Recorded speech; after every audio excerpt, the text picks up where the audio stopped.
There you go. Doors are popping open. You got two people in that front, and they're just get out and casually walk away there. Don't want to exert any kind of exercise. Welcome to Viral Twist. This wild police chase took a shocking turn when the suspect stopped and did something no one expected. What happened next will shock you. Just made our way onto Paramount Boulevard, and you can see that vehicle moving along, and we're coming up to a solid red light. These are the ones that I always worry about. Right lane, made a hard turn right there.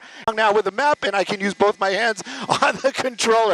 Passing cars on the wrong side of the road. This has been a very dangerous pursuit, and the Sheriff's Department have been basically using kid gloves with this. At first, they were right behind him. They were lights and sirens, warning the public, trying to get this guy just to pull over. Guy or gal, we don't know who's behind the wheel, but they were just trying to get him to pull over. It just didn't work. Speeds got faster and faster and faster, got up onto the freeway, and then it really started to move.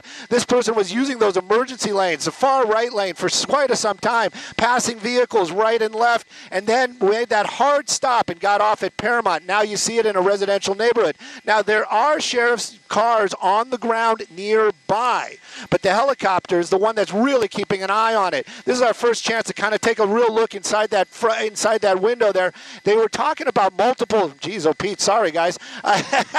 They were talking about multiple people inside that vehicle. Now, we can't really make that out. I had my window of opportunity as it would be, and I messed that up. But it does definitely look like there's probably two people at least in the front seat with tinted windows, making it very difficult. There's the sheriff's ship. They're the ones that are calling it out. The guys on the ground, they're doing what they can to keep up with it. Wow. Okay, Stu. This is it's going fast, and it seems like it's going faster and faster, picking up speed. I'm not sure if I'm having a problem with the IFB or not. You guys are cutting in and out, but the pursuit continuing right there. Again, they're doing what they can to keep the public safe. That is their biggest concern, but that vehicle moving along at a pretty good clip, making very erratic turns right there. It almost makes me think that this driver might have an idea where they want to be because of that hard turn that we just saw just a second ago.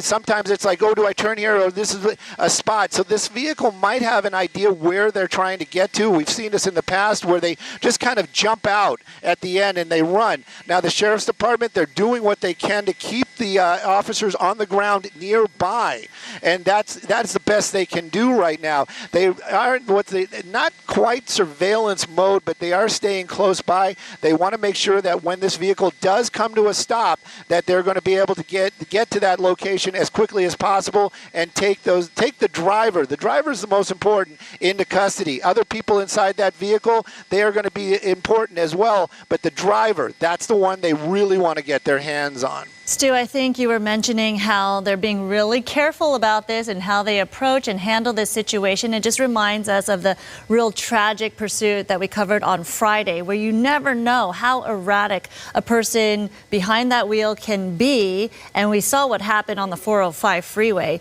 how erratic that driver in that pursuit was, going the wrong way, hitting cars with disregard to life, and ultimately injuring so many people, causing a destructive trail of damage. So clearly, like you mentioned, now they must be thinking, okay, we have to approach this very carefully, as we do all the time, because you just never know what the intent of the driver is. That is the most important part of it. And in a stolen vehicle, it makes things a little bit tougher unless they have some sort of information about who might be behind the wheel. Like sometimes when it's a registered driver, like, maybe it was involved in some sort of crime, they can run that plate. They have an idea that maybe that driver has warrants. It might be a reason why that driver might be fleeing at such a dramatic way. But in a time like this, when you have a stolen vehicle, they really don't know it, making a U-turn, really don't know who is driving that car. And believe me, I'm wondering if this person knows where he is. That kind of weird U-turn right there. Again, you just kind of wonder, what is going on down there? Are there two people behind the wheels? Is there a backseat driver? What is the idea here?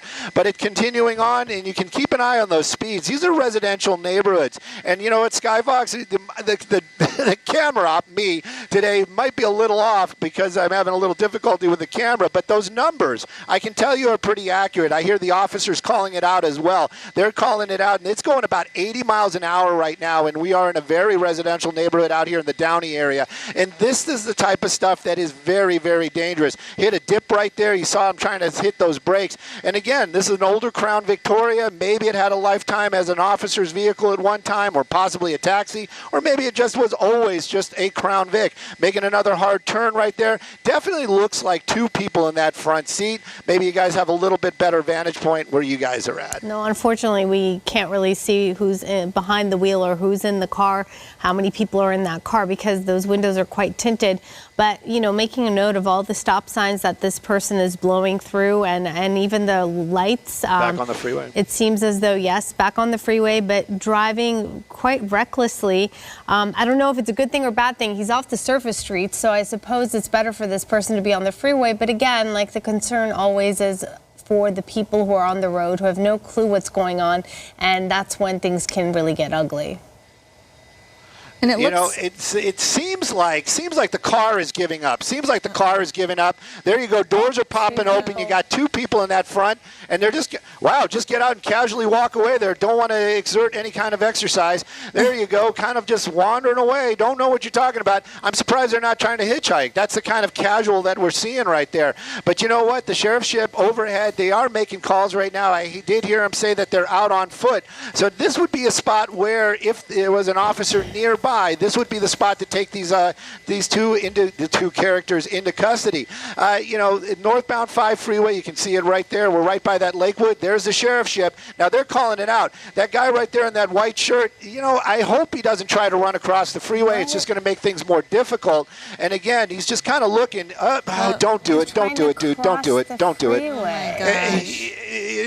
There he goes. And then the other one in the red shirt, I believe that's going to be the passenger. I believe. Oh, what are you doing? These are the ones where I just watch this stuff and you're just like, why are you doing? What was that all about? Right. Anyway, stay safe. Officers apparently are pulling up. I'm keeping an eye on the guy in the red shirt because that's the one. That's the passenger. They really want to talk to that driver.